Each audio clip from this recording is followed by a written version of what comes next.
Chemical hair டைக்கு bye சொல்லிட்டு natural hair டைக்கு ஹை சொல்லுங்க. அமோனியா சல்ஃபேட் பிபிடி இல்லாமல் தயாரிக்கப்பட்ட ஜிகே நேச்சுரல்ஸோட natural black hair dye. Sir தெளிவாக அண்ணாமலை எல்லாவற்றையும் எடுப்பார். இன்னைக்கு காலையில் வந்திருக்காரு, வந்துட்டு அப்படி கேள்வி போகிறப்பெல்லாம் பார்த்தா அவர் முதல்ல கொஞ்சம் அப்படி சொல்ல பார்த்துருக்காரு, அதன் பிறகு தெரியாதுன்னு இருக்காரு.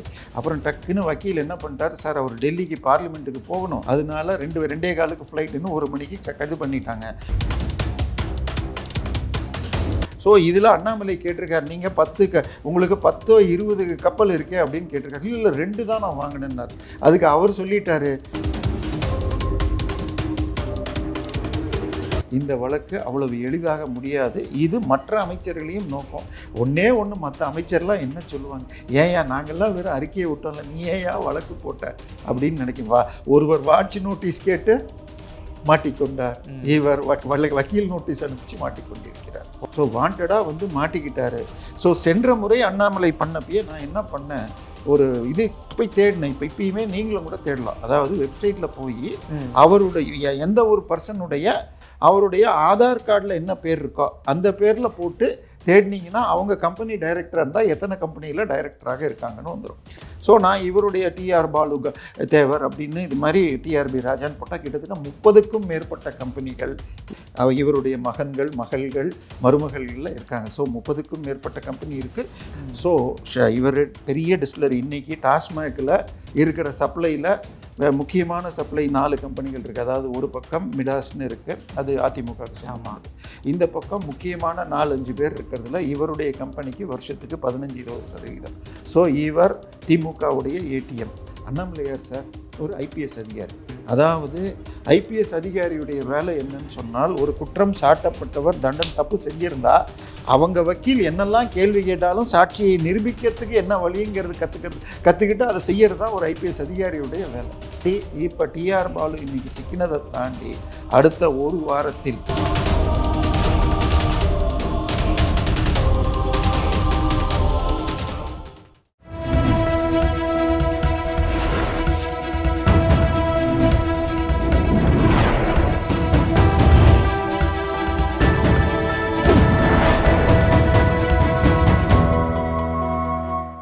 சேனல் 5 தமிழ் நேயர்களுக்கு வணக்கம்.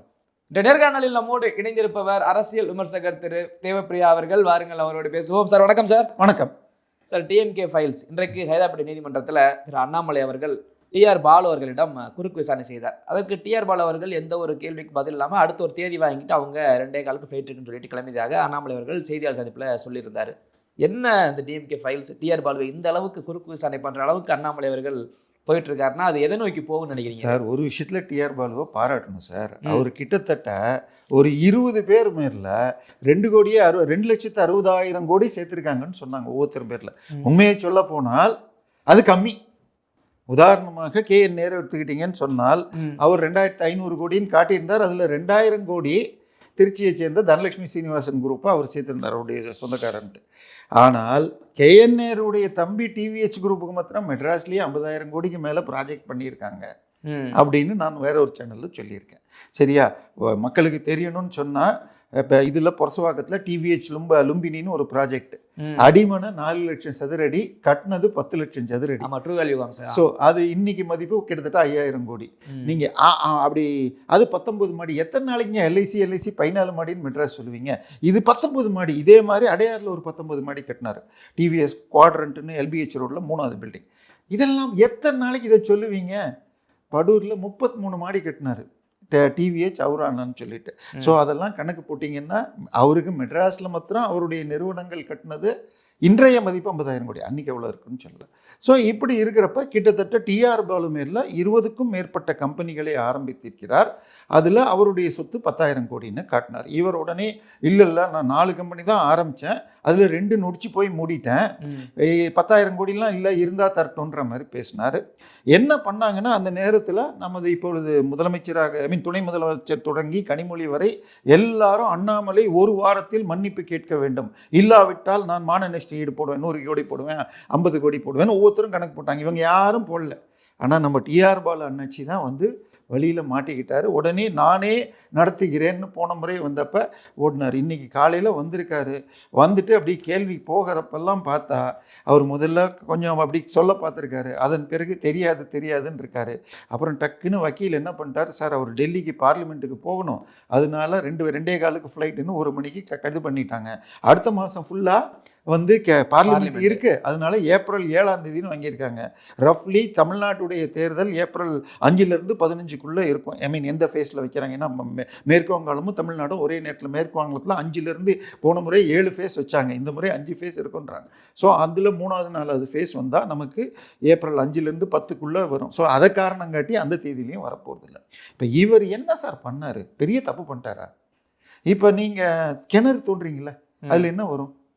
கிணறு தோணும், தண்ணிக்காக தோன்றீங்க. இப்போ அதே இதில் ஈரான், ஈராக்கு, சவுதியெல்லாம் தோணுனா பெட்ரோல் வரும், என்னைக்காக. இப்போ இவர் வந்து கடலுக்கு நடுவில் அந்த மாதிரி ஒன்று தோணினார் சார். திரு டிஆர் பாலு அவர்களா? அதான் சார் சேது சமுத்திர திட்டம்.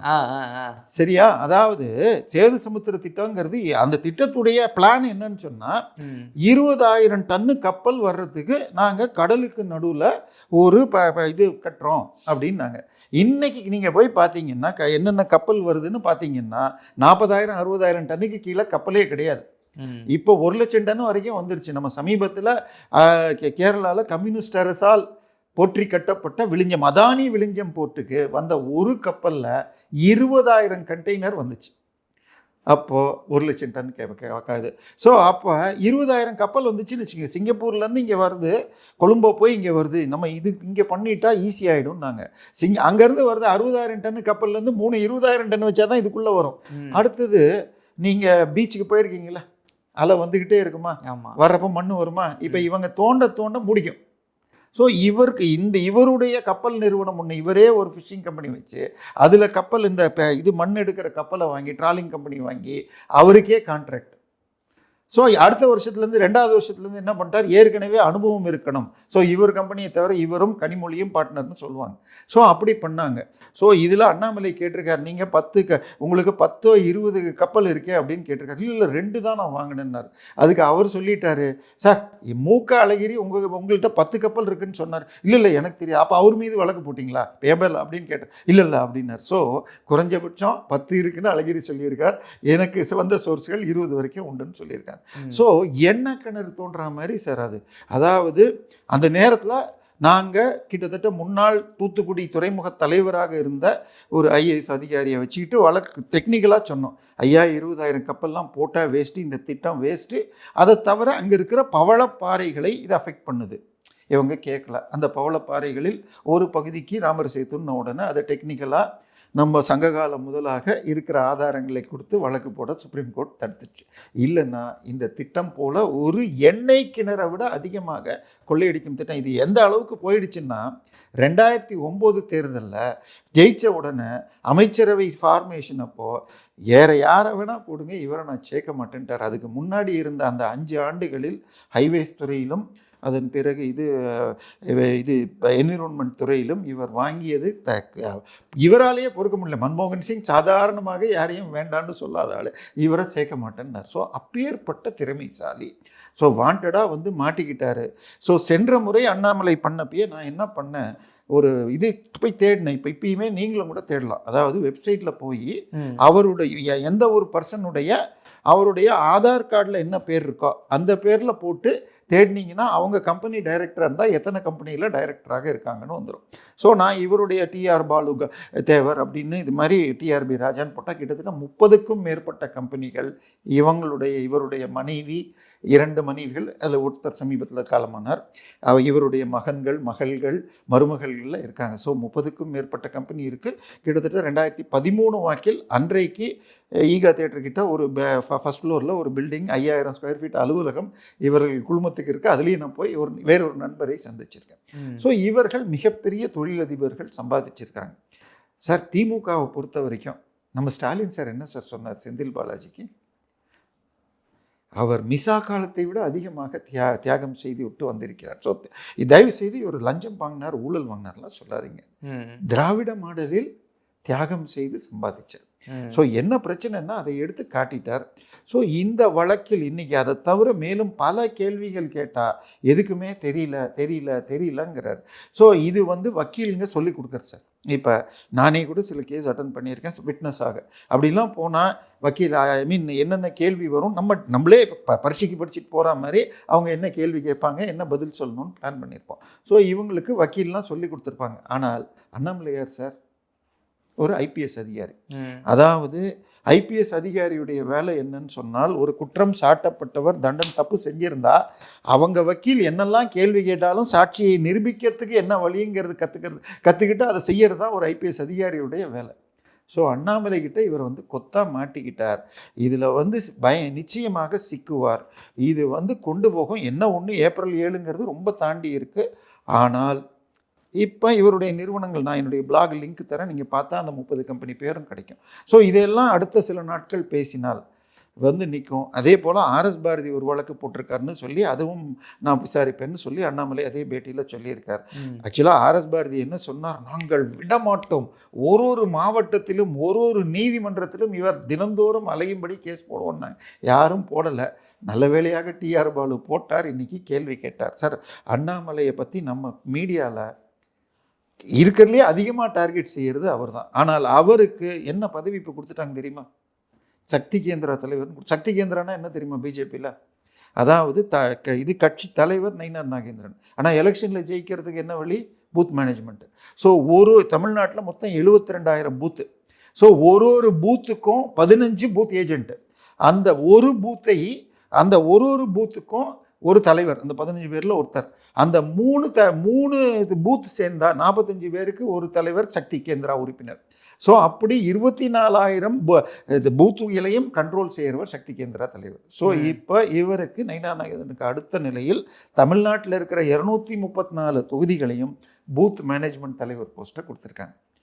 ஸோ அதை செய்ய போகிறார். அதை தாண்டி இப்போ டிஆர் பாலு இன்னைக்கு சிக்கினதை தாண்டி அடுத்த ஒரு வாரத்தில் டிஆர் பாலுக்கு சொந்தமான நிறுவனம், இதை தாண்டி எடுத்துக்கங்க. நம்ம மன்னார்குடியில் போன தடவை எலெக்ஷனில் யாருங்க நின்னாங்க? நாம் தமிழர் கட்சியிலேருந்து காளியம்மாள். அவங்க என்ன சொன்னாங்க, எலைட் டிஸ்டிலரிஸ் என்ற டிஆர் பாலுவின் கம்பெனியோடு கனிமொழியும் சேர்ந்து கொண்டு திருவாரூரான் டிஸ்டிலரி சுகர்ஸ் என்ற கம்பெனியை வங்கியில் குறைந்த ரேட்டில் வாங்கி அதில் 4 சுகர் ஃபேக்ட்ரியில் டிஸ்டிலரி எக்ஸ்பேன்ஷன் போட்டு சாராய கம்பெனிகளை லைசன்ஸ் வாங்கியிருக்காங்கன்னாங்க. உடனே காளியம்மாளுக்கு ஒரு நோட்டீஸ் போச்சு. ஆனால் வழக்கு போட்டால் எல்லாம் அவங்க ஆதாரம் வச்சுருக்கிறேன். ஏன்னா நான் எடுக்கிறது வெறும் ஜூபா கார்பரேஷன் இருக்குது, அதுலேருந்து எடுக்கிறோம். நீங்கள் அதுலேயே பணம் கட்டி மெம்பராக சேர்ந்தால் அவங்களுக்கு எவ்வளோ ஷேர் இருக்குது, அவங்க எவ்வளோ வச்சுருக்காங்கன்னு எல்லா டீட்டெயிலும் இருக்கும். ஸோ இவர் பெரிய டிஸ்டிலரி. இன்றைக்கி டாஸ்மாகில் இருக்கிற சப்ளையில் முக்கியமான சப்ளை 4 கம்பெனிகள் இருக்குது. அதாவது ஒரு பக்கம் மிடாஸ்ன்னு இருக்குது, அது அதிமுகவுக்கு சொந்தமானது. இந்த பக்கம் முக்கியமான 4-5 பேர் இருக்கிறதுல இவருடைய கம்பெனிக்கு வருஷத்துக்கு 15-20%. ஸோ இவர் திமுகவுடைய ஏடிஎம். ஸோ இப்போ இவரை இந்த நேரத்தில் மாட்டியிருக்காருன்னா நிச்சயமாக இது எங்கேயோ கொண்டு செல்லும். நிச்சயமாக இது இந்த தேர்தலுக்கு ஒரு முக்கியமாக இஷ்யூவாக இருக்கும். இந்த சாராய ஆலையுமே அண்ணாமலை அவர்கள் குறிப்பிட்டு பேசியிருந்தார். அதே நேரத்தில் நீங்கள் வந்த கார் எந்த கார், அந்த கார் எந்த நிறுவனத்தின் அடிப்படையில் இப்போ பதிவாக இருக்குது நம்பர் அப்படின்லாம் கூட கேள்வியெல்லாம் எழுப்பி. ஆமாம் சார், இதில் காருங்கிற ஒரு விஷயம் இருக்குது பாருங்களேன். இப்போ 2011 தேர்தலில் என்ன பண்ணாங்க தெரியுமா? சோனியா காந்தி எனக்கு சீட்டு கூடன்னு கேட்டால் கொடுக்க மாட்டாங்கன்னு சொல்லிட்டு நம்ம உதயநிதி ஸ்டாலின் சார் அப்போ ஹம்மர் கார் நிறைய வாங்கியிருந்தார். இந்த ஹம்மர் கார் எல்லாம் வெளிநாட்டிலேருந்து சட்டத்துக்கு புறம்பாக வாங்கினதுனால அதில் ஒரு வண்டியை கூட சீஸ் பண்ணி அப்புறம் திருப்பி கொடுத்தாங்க. ஸோ அந்த வழக்கு அதுக்கப்புறம் 2Gக்காக ஃபஸ்ட் ஃப்ளோரில் ராஜாத்தி அம்மாளை விசாரித்து கொண்டு மேலே செகண்ட் ஃப்ளோரில் விசாரித்தாங்க. ஸோ கார் இப்போ ஸ்டாலின் சார் வச்சுருக்காரு சார் காரு. அந்த கார் யார்? இன்பன் உதயநிதி பேரில் இருக்குது. ஸோ இப்போ இன்றைக்கி வரைக்கும் சார் ஸ்டாலின் சார் வீடு இருக்குது சார். இப்போ எங்கே இருக்கார் அவர்? தேனாம்பேட்டில். ஆமாம், அந்த செனட்டாப் ரோட்டில் இருக்கார். அந்த வீடு யார் பேரில் இருக்குது தெரியுமா? அது ஸ்னோ ஹவுசிங் பிரைவேட் லிமிடெட் அப்படிங்கிற ஒரு கம்பெனி. அதுக்கு யார் இயக்குனர் என்று சொன்னால் திரு உதயநிதி ஸ்டாலினும் துர்கா ஸ்டாலினும் இருந்தார்கள். சமீபத்தில் துர்கா ஸ்டாலின் போக அந்த இடத்தில் கிருத்திகா உதயநிதி வந்திருக்கிறார். ஸோ அந்த நிறுவனம், அதாவது 2006 தேர்தலில் ஸ்டாலினுடைய மொத்த சொத்து வருமானம் ஸ்டாலின் மனைவியோடு சேர்த்து 2 கோடி கீழே தான். ஆனால் இந்த இடத்த 14 கோடிக்கு வாங்குறாங்க.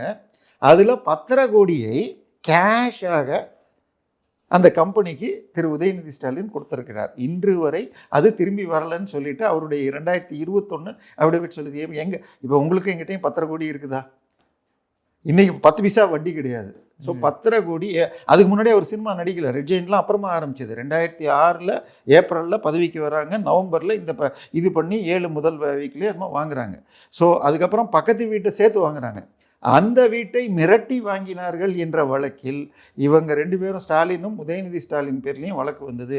இவங்க ஆட்சி போன பிறகு அவர்கிட்ட பேசினது கம்மி அமௌண்ட்டோட கம்மியாக மிரட்டி வாங்கினதுக்கு தாண்டி எக்ஸ்ட்ரா கொடுத்து அவுட் ஆஃப் கோர்ட்டில் போய் நாங்கள் 2 பேரும் முடிச்சுக்கிட்டோம். சார் இதை எல்லாத்தையும் இன்னொன்று இப்போ அவர்கிட்ட கேட்டால் எந்த காரில் வந்தீங்க, ஏதோ கார் சொல்லியிருக்காரு. இது யார் பேரில் இருக்குது தெரியல, கம்பெனி பேரில் இருக்கா தனியார் பேரில் இருக்கா தெரியல, இப்படியே சொல்லியிருக்காரு. ஆனால் ஸ்டாலின் சார் அப்படி பண்ணல, அவர் இன்பா பேரில் இருக்கிற காரில் வர்றார். சரி, அந்த காருடைய மதிப்பு 2 கோடி. இன்றைக்கி ஒரு கார் நம்பர் கிடைச்சா நீங்கள் ஆன்லைனில் போய் செக் பண்ணால் அதோடைய ஆர்சி புக்கை பார்க்கலாம். இப்போ அதில் லோன் இருந்தால் அது எந்த பேங்க்குக்கு பண்ணி ஐசிஐசிஐலேருந்து வாங்கிருக்கீங்க, ஹெச்டிஎஃப்சின்னு காணும். அதில் லோன் கூட இல்லை. 2 கோடி ரூபாய் காரை ஒரு 20 வயது வாலிபர் வாங்குகின்றார் என்றால் நல்ல கடவுளால் ஆசீர்வதிக்கப்பட்டவர்கள் தான் சொல்லணும். ஆனால் அண்ணாமலை கிட்ட மாட்டிக்கிறாங்க. அங்கே தான் பிரச்சனையாக இருக்குது. இல்லை சார், நம்ம ஒரு பக்கம் காரு, இன்னொரு பக்கம் கப்பல் வாங்கியது, இன்னொரு பக்கம் சாராய ஆலை, இந்த 3மே பெருசாக இருக்குது. இது அண்ணாமலை அவர்கள் அடுத்த ஹியரிங்கில், அதாவது ஏப்ரல் 7 வந்தாலும் தான் வரலாம்னு நீங்கள் சொல்லும்போது எலெக்ஷன் வந்துட போகுது. இதுக்கப்புறம் வந்தால் இவருடைய கேள்விக்கு ஏற்றது போல் பதில்களை ரெடி பண்ணி தானே வரப்போகிறாங்க. அவங்க கொஸ்டின் பேப்பர் முன்னாடி லீக் ஆயிடுச்சு. இல்லை சார், இது நான் அந்த 20 கம்பெனி அனுப்பிச்சா தெரியும். மெட்ராஸில் மெர்சிடஸ் பென்ஸோ வேறு எதுக்கோ டீலர்ஷிப் வச்சுருந்தாங்க. அந்த நேரத்தில் இப்போ இருக்கான்னு தெரியாது சார். இதெல்லாம் ரொம்ப கம்மி சார். தயவு செய்து ஒன்று புரிஞ்சுக்கங்க. உங்கள் சேனலில் தான் சொன்னீங்கன்னு நினைக்கிறேன். ஏதோ ஒரு முக்கியமான நம்ம நண்பர் சொன்னார். ஒரு பெரிய டிவி சேனல் ஆந்திராவில் இருக்குது, கர்நாடகாவில் இருக்குது. அவங்க தமிழ்நாட்டில் லைசன்ஸ் வாங்கிட்டாங்க டெல்லியில். இங்கே தொடங்கிறதுக்காக முன்னாடி இந்த முதல் குடும்பத்தை அணுகிய பொழுது எங்களுக்கு 50% ஷேர் கொடுங்கன்னு ஒன்று வேண்டான்னு ஓடிட்டாங்க. ஸோ இந்த குடும்பத்தை, இந்த ஆட்சியை பொறுத்த வரைக்கும், திமுகவை பொறுத்த வரைக்கும் எங்கே கை வச்சாலும் காசு. தமிழ்நாட்டுக்கு வர வேண்டிய கூகுள் ஏஐ இதுக்கு போயிடுச்சு. ஸோ கிட்டத்தட்ட நேற்றுக்கு என்ன சொல்லியிருக்காங்க, 200 பில்லியன், 1 பில்லியன்னா 9,000 கோடி, 18 லட்சம் கோடி முதலீடு ஏஐக்காக வர இருக்கிறது. இன்றைக்கி மாநாடு நடக்க போகுது. அதில் தமிழ்நாடு முனைந்து செயல்பட்டால் 18 லட்சம் கோடியில் பாதிக்கும் மேலே ஆந்திரா, தெலுங்கானா, பெங்களூருக்கு போகும். ஆனால் நீங்கள் செய்வீங்களா? ஏன்னா நேற்றுக்கு இதில் நம்ம ஈஷாவுக்கு இவர் வந்திருந்தார், ராஜ்நாத் சிங்கும் ஃபட்னவிஸும் போன வருஷம் தேவோஸ் போயிருந்தார். 15 லட்சம் கோடி முதலீடு வாங்கிட்டு வந்தார் மகாராஷ்டிராவுக்கு. நம்ம டிஆர்பி ராஜாவும் போயிருந்தார், நிறைய நட்பை பெற்று வந்தேன்னார். ஸோ தமிழ்நாட்டுக்கு வந்தது முட்டை. ஸோ அதனால் இவர்கள் இன்னும் டிஆர்பி ராஜா சார் நம்மளெல்லாம் என்ன சொல்கிறாங்க, பேர் தமிழில் வச்சுக்கோங்க, தமிழில் பேசுங்கன்றாங்க. 2013 சட்டசபையில் இது பட்ஜெட் தொடர் நடக்குது. அப்போ பட்ஜெட்டை எதிர்த்து 2 இளைய புதிய எம்எல்ஏக்கள் பேசுகிறாங்க. பேசிட்டு ஒரு 4 லைன் பேசிட்டு எங்களுக்கு ஆங்கிலம் சுலபமாக இருக்கிறதுன்னு ஆங்கிலத்துக்கு மாறிட்டாங்க. அப்படி மாறியவர்களில் ஒருவர் டிஆர்பி ராஜா, இன்னொருவர் மதுரை இவர் முன்னாள் நிதியமைச்சர். அதுக்கப்புறம் தெலுங்கில் ஒசூர்லேருந்து ஒருத்தர் பேசினாங்க. அப்புறம் உருதுல ஒரு அம்மா பேசினாங்க. போன நேற்றுக்கு தான் திமுகவுக்கு மாறி இருக்கிற அந்த முன்னாள் வாணியம்பன். ஸோ தமிழே தெரியாதவர்கள், தமிழ் வேகமாக பேச முடியாதுன்னு சட்டசபையில் சொல்லி இங்கிலீஷில் பேசினவர்கள். சார் தெளிவாக அண்ணாமலை எல்லாவற்றையும் எடுப்பார். இன்னொன்று, இன்றைக்கு கூகுள் தினம் சார். போன மாதிரி எனது இப்போ கனிமொழி எனக்கு பிறந்த மகளே இல்லைன்னு சொல்லி வழக்கு போட்டு ஜவஹர்லால் என்ற பத்திரிகையை நடத்தியவரையே ஜெயிலுக்கு அன்றைக்கெல்லாம் அனுப்ப முடியுது. இன்றைக்கி அதெல்லாம் நடக்காது. எனவே இதை தள்ளி போடலாமே தவிர இந்த வழக்கு அவ்வளவு எளிதாக முடியாது. இது மற்ற அமைச்சர்களையும் நோக்கம். ஒன்று மற்ற அமைச்சர்லாம் என்ன சொல்லுவாங்க, ஏயா நாங்கள்லாம் வெறும் அறிக்கையை விட்டோம்ல, நீ ஏயா வழக்கு போட்ட அப்படின்னு நினைக்கும். ஒருவர் வாட்ச் நோட்டீஸ் கேட்டு மாட்டிக்கொண்டார், இவர் வக்கீல் நோட்டீஸ் அனுப்பிச்சு மாட்டிக்கொண்டிருக்கிறார். ஓகே சார், அதே நேரத்தில் நீங்கள் சொல்லும்போது சொன்னீங்க சக்தி கேந்திரா அந்த இதுக்குமே அண்ணாமலை அவர்கள் தலைவராக பொறுப்பு போட்டிருக்காங்க அப்படின்னா, இப்போது ஃபுல் கண்ட்ரோல் எப்படி இவர் எடுத்து அந்த எலெக்ஷனை, தேர்தலை முன்னோக்கி போகிறதுக்கு வழிகளை செய்வாரா? அதுக்கு வாய்ப்பு இருக்குது. ஏன்னா இப்போ தான் அமித்ஷா அவர்கள் வந்துட்டு போனார் சார். இப்போ லேட்டஸ்டாக எடுத்த சர்வேக்கள் படி இங்கே சென்னை மண்டலத்திலும் கோவை மண்டலத்திலும் ஐ மீன் தாவேக்காவுடைய வளர்ச்சி புது ஓட்டர்களிடம் மிக அதிகமாக போகிறது. ஸோ புதிய ஓட்டர்களை கண்ட்ரோல் பண்ணணும்னா அதில் மிக நிச்சயமாக அண்ணாமலையுடைய ரோல் தேவை. அதுவும் கொங்கு மண்டலத்தில் அதுதான் அவங்களுக்கு அதிமுகவுக்கு மிகப்பெரிய கோட்டை.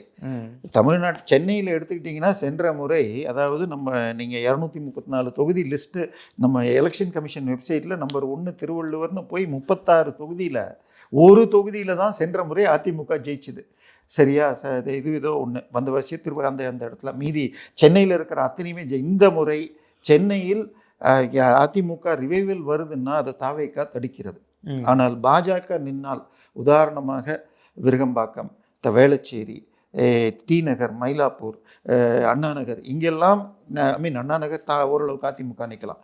இங்கெல்லாம் பாஜக நின்றால் அதோட இது இருக்கும். இன்னும் சொல்ல போனால் அண்ணாமலை டி நகர் அல்லது விருகம்பாக்கத்தில் நின்னால், சென்னைக்கு வேட்பாளராக நின்றால் அது சென்னை மற்ற பக்கத்து தொகுதிகளிலும் இம்பேக்ட் இருக்கும். அவரே நிற்கணும் என்று அதிமுக சைட்லேயே கோரிக்கை வந்துள்ளதாகவும் ஒரு தகவல் செய்து தெளிவாக இபிஎஸ் அவர்களே ஒரு கூட்டத்தில் அண்ணாமலை அவர்கள் எங்களுக்காக பிரச்சாரம் செய்யணும். எப்போ அவர் அண்ணன் இபிஎஸ் அவர்களை என்டிஏ முதலமைச்சராக கொண்டு வருவேன்னு சொல்லிட்டாருன்னா அது பழசெல்லாம் முடிஞ்சு போச்சு.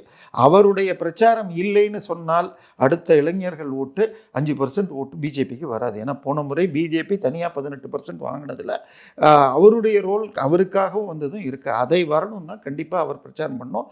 அதனால்தான் தலைவருக்கு அடுத்த போஸ்ட்டு சக்தி கேந்திரான்னு சொல்லிட்டு 234 பூத்துக்கும் 234 தொகுதிக்கும் 3 தொகுதிக்கு ஒரு 3 பூத்துக்கு 3 தொகுதிக்கு ஒரு தலைவர்னு இருக்கிறது சக்தி கேந்திரா உறுப்பினர்கள். அந்த 72 பேருக்கும் சேர்த்து இவர் தலைவராக போட்டிருக்கு. அதனால் நிச்சயமாக அவருடைய ரோல் பெருசாக இருக்கும். மார்ச் மாதம் 15க்குள்ள இவர் மத்தியில் கட்சி பதவியா ஆட்சி பதவியாங்கிறது டிசைட் ஆகலை. ஏன்னா உங்களுக்கு புதிய தலைவர் இன்னும் டிசைட் பண்ணல. ஏன்னா அதுக்கு நடுவில் சபாநாயகர் மேலே இது வழக்கெல்லாம் நடக்கிறதுனால அவரே டிஸ்குவாலிஃபிகேஷன்.